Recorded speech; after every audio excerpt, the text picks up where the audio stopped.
Sir కేంద్రంలో మరి BJP సొంతంగా సీట్లు తెచ్చుకోలేక చంద్రబాబు నాయుడు గారు, నితీష్ గారు వీళ్ళ సపోర్ట్తో ఎన్డీఏ కూటమి ప్రభుత్వం ఏర్పాటు చేయడం చూసాం. బీజేపీ ఎంతో నమ్ముకున్న ఉత్తరప్రదేశ్లో కూడా వాళ్ళకు సీట్లు అయితే లభించలేదు. అక్కడ మరి అయోధ్య నిర్మాణం కూడా ఎక్కువ ఇన్ఫ్లుయెన్స్ చూపించలేదు. అయోధ్యలో కూడా ఓడిపోవడం జరిగింది. ఎందుకు అయోధ్య రామ మందిర నిర్మాణం ఇన్ఫ్లుయెన్స్ చూపించలేదు అంటే మామూలు ఎక్కువగా హిందుత్వ పెరిగిపోతుందని చెప్పేసి చాలా మంది అభిప్రాయపడ్డారు. అందులో మీరు కూడా ఒకటి. దాని ప్రభావం ఇప్పుడు లేదంటారా?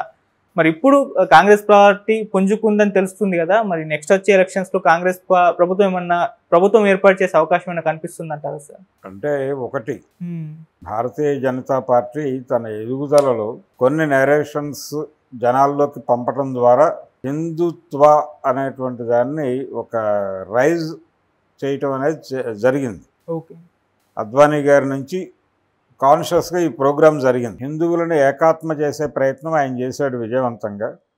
రకరకాల విషయాలు మాట్లాడేవాళ్ళు వాళ్ళు గతం నుంచి. అంటే కాశ్మీర్ భారతదేశంలో భాగమే, ఆర్టికల్ 370 రద్దు, ఇవన్నీ గోడల మీద నినాదాలుగా ఉండేవి. అలాగే ముస్లిం పర్సనల్ లాస్ ఉండకూడదు, అలా ఉండేటట్లయితే దాన్ని యాక్సెప్ట్ చేసే హిందూ పర్సనల్ లా, హిందూ చట్టమే మంది, కానీ ప్రత్యేకంగా ఉండాలి. తిరుపతి వెళ్ళే వాళ్ళకి కూడా, మక్కా వెళ్ళే వాళ్ళకి రాయితీలు ఇస్తే తిరుపతి వెళ్ళే వాళ్ళకి కూడా ఇవ్వాలి, అయోధ్య వెళ్ళే వాళ్ళకి కూడా రాయితీలు ఇవ్వాలి. ఇలాంటి ఒక సమాజంలో ఒక చిన్న విచ్ఛిన్నతి తీసుకొచ్చేటువంటి ధోరణిలో వాళ్ళు కొన్ని అభిప్రాయాలను ప్రజల్లోకి పంపజేయటానికి చాలా కృషి చేశారు. తద్వారా వాళ్ళు గుర్తింపు పొందారు. ఆ పొందిన గుర్తింపు వాళ్ళ అధికారంలోకి వచ్చి, అంటే వాజ్పేయి 5 ఏళ్ళు పరిపాలించినప్పటికీ స్థిరపడలేదు.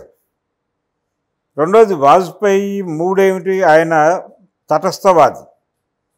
వీళ్లతోనూ వాళ్ళతోనూ కూడా ట్రావెల్ అవ్వగలిగినటువంటి ఉభయచరం ఆయన. అలా కుదరదు. దీన్ని నిలబెట్టాలి అంటే అది చాలదు, ఆ టైంకి అది సరిపోతుంది. అగ్రెసివ్గా వెళ్ళేవాడు ఎవడు అనుకున్నప్పుడు అద్వానీ వైపు చూసింది పార్టీ. కానీ అద్వానీ కంటే కూడా ఎఫెక్టివ్గా వయసు రీత్యా ఆ టైం వచ్చినప్పుడు అద్వానీ కాదు, అద్వానీ కంటే ఇంకెవరైనా బెటర్ అనుకున్నప్పుడు మోడీ ఆప్షన్గా ముందుకొచ్చాడు, అతన్ని తీసుకున్నారు. ఆయన వరుసగా 2 సార్లు గెలిచాడు, 3వ ఎన్నికకు వచ్చారు మొన్న. ఈ 2 సార్లు గెలిచిన సందర్భంలో కొన్ని పనులు పూర్తయినాయి. అయోధ్యలో రామమందిర నిర్మాణం పూర్తయి బాలరాముడి ప్రతిష్ఠ జరిగింది. అలాగే ఆర్టికల్ 370 రద్దు జరిగింది. ముస్లిం పౌరసత్వ చట్ట సవరణలో భాగంగా ముస్లిం సమాజాన్ని టెర్రరైజ్ చేయగలిగారు. ఇవన్నీ చేస్తూ వచ్చారు వాళ్ళు. అంటే ఇవన్నీ గోడల మీద రాసినటువంటి రాతలన్నీ నిజాలుగా మారుతున్నటువంటి దశలో ఒక కొత్త భయాన్ని, కొత్త ఆందోళనని, కొత్త ఎమోషన్ని రైజ్ చేయాలి కదా. ఆ రైజ్ చేయటం అనేది జరగల. ఒక కొత్త నేరేషన్ వచ్చేయాలి. కృష్ణ జన్మభూమో మరొకటో వచ్చి జనాలను ఎమోషనలైజ్ చేయాలి. ఈ ఎమోషనలైజ్ చేయకపోవడం వలన, పర్టికులర్గా రామమందిర నిర్మాణం పూర్తయిపోవడం వలన ఉత్తరప్రదేశ్లో జనాలందరూ కూడా కొంచెం రిలాక్స్ అయ్యారు. ఎప్పుడైతే రిలాక్స్ అయ్యారో భారతీయ జనతా పార్టీ ఓటర్లు, భారతీయ జనతా పార్టీని ఇప్పటిదాకా మోస్తున్న వాళ్ళకి కడుపులో ఆకలి గుర్తు రావడం మొదలుపెట్టింది, నిరుద్యోగం గుర్తు రావడం మొదలుపెట్టింది, బతకలేని తనము, వలసలు వెళ్ళిపోతున్న తనము గుర్తొచ్చింది. ఈ పరిస్థితి అంతటికి కారణం వీళ్లే కదా అనేటువంటి ఒక వాస్తవం స్ఫురించింది వాళ్ళకి. దీంతో పాటు రాజ్యాంగాన్ని కూడా మార్చేసే లెవెల్కి ఒక కాన్స్పిరసీ జరుగుతోంది అనేటువంటిది కూడా రిజిస్టర్ అయింది జనాల్లో. రిజిస్టర్ అయ్యి ఇది దిగుతోంది, ఈ కాన్షియస్నెస్ పెరుగుతోంది. ఇది పెరగటము, ఇది తరగటము అనేదే మనకి బ్యాలెట్ బాక్స్లో కనిపించింది. ఓకే, ఎమోషన్ తగ్గింది వాళ్ళకి. ఎమోషన్ తగ్గి జీవిత వాస్తవాలని గుర్తిరిగి వీళ్ళని మనం ఓడించడమే బెటరు అనేటువంటి అభిప్రాయం కొంతమేరకు స్థిరపడి పోలింగ్ బూత్లకు కదిలారు. అది అక్కడ రిఫ్లెక్ట్ అయింది. ఆ రిఫ్లెక్ట్ అవడం వల్ల 240 దగ్గర ఆగారు వాళ్ళు. నిజానికి అంతకంటే తక్కువ డిజిట్ దగ్గర ఆగాల్సిన వాళ్ళు 211, 215 మధ్య ఆగాల్సిన వాళ్ళు ఓ 25 సీట్లు అదనంగా సంపాదించుకోగలిగారు. రకరకాల టక్కు టమార విద్యలు ప్రదర్శించి, పర్టికులర్గా తెలంగాణలో వాళ్ళు 2 సీట్లు మాత్రమే గెలుస్తారని అనుకున్నది, 8 దాకా వెళ్ళారు. అంటే దాదాపు 60 సీట్లు ఇక్కడే పెరిగినాయి. ఇంకో 2-3 ప్రాంతాల్లో లెక్కేసుకుంటే ఆ 25 సీట్లు మేనేజ్ చేయగలిగారు. ఈ మేనేజ్ చేయడానికి వాళ్ళు రకరకాల, ఇప్పుడు ఏపీలో కూడా నిజానికి వాళ్ళకి అన్ని సీట్లు వస్తాయని అనుకోలేదు, కానీ గెలవగలిగారు. వాళ్ళు చెప్పిన ఫిగరే వాళ్ళు గెలవగలిగారు. అంటే డిజైన్డ్ వ్యవహారం ఏదో జరిగింది. ఈ డిజైనింగ్లో ఈసారి వాళ్ళు అనుసరించినటువంటి పద్ధతి ఏంటంటే,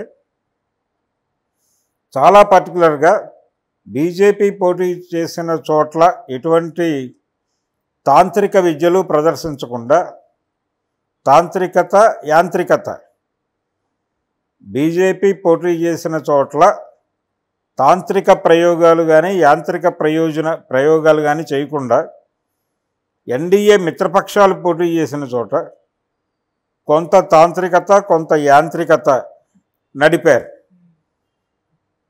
దాని ప్రభావంతో మిత్రపక్షాలకి కొంచెం సీట్లు పెరిగినాయి.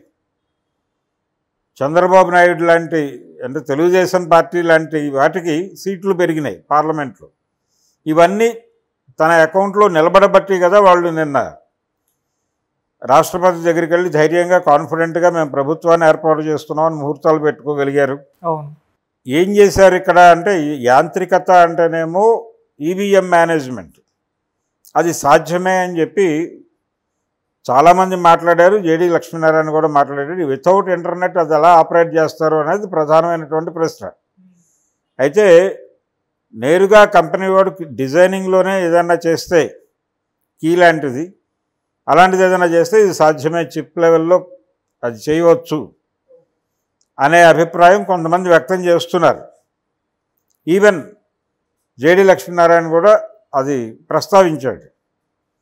ఇలాంటిది ఏదైనా జరిగి ఉండొచ్చు అనే మాట అనలేదు, కానీ జరిగే అవకాశాలు అయితే ఉన్నాయన్నాడు ఆయన. అదే జరిగి ఉండొచ్చేమో అనేది డౌట్ ఇప్పుడు. ఇది యాంత్రికత. తాంత్రికత ఏమో ముస్లింల మీద రెచ్చగొట్టి, లేకపోతే మరొక మతం మీద జనాలను రెచ్చగొట్టి, పాకిస్తాన్ వాడు మన మీద దాడి చేస్తున్నాడు, హిందూ సమాజం చాలా ఇబ్బందుల్లో ఉంది, ప్రమాదంలో ఉంది, ప్రమాదపు అంచుల్లో హిందూ సమాజం అనేటువంటి సెంటిమెంట్ని రెచ్చగొట్టి ఓట్లు సంపాదించుకోవటం. అది ఒక స్టైల్. ఏ నేరేషన్లో వెళ్ళాలి అనేది అదేమో అది చెప్పారు. అదేమో తాంత్రికత, ఇదేమో యాంత్రికత. ఈ యాంత్రికతని, తాంత్రికతని జాగ్రత్తగా మేనేజ్ చేసుకుంటూ ఫైనల్గా వాళ్ళు అధికారంలోకి రాగలిగారు. నిజానికి బలం చాలా వీక్ అయిపోయినటువంటి సందర్భంలో ఉన్నారు. వాళ్ళు చాలా వీక్ అయ్యారు. కాంగ్రెస్కి అవాంఛితంగా వాళ్ళు కూడా ఊహించని లెవెల్లో కొంచెం అప్లాజ్ లభించింది. దీన్ని పదిలపరుచుకుని ఇంకొంచెం కాన్షియస్గా కనుక పనిచేస్తే వాళ్ళకి నెక్స్ట్ టైం డెఫినెట్గా అధికారం వచ్చేటువంటి ఛాన్స్ అయితే ఉంది. ఆ లెవెల్కి వాళ్ళు జాగ్రత్తగా నడపగలిగితే, లేదు వీళ్ళు పుంజుకొని మరికొద్ది సీట్లు కొట్టేసి 4వ సారి అధికారంలోకి వచ్చే ప్రమాదం కూడా ఉంది.